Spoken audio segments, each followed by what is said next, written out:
দেখাচ্ছি। এবার তোমরা ছবি দেখে এদের ইংরাজি এবং বাংলা নাম দুটোই লিখবে। উপরে কি লিখেছি? সি দ্য পিকচার্স, মানে ছবিগুলি দেখো, অ্যান্ড এবং রাইট দেয়ার নেম, তাদের নাম লেখো। ঠিক আছে? তাহলে সবাই পারবে। প্রথমেরটা কি ছবি? তারপরেরটা, তারপরেরটা, তারপরেরটা, এটা, এটা, এটা, এটা, এটা। বাহ বাহ বাহ, ভেরি গুড, ভেরি গুড।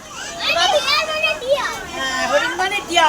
এবার তাহলে তোমরা সব বানান করে ইংরাজি এবং বাংলা দুটো নাম লিখে ফেলো। ঠিক আছে?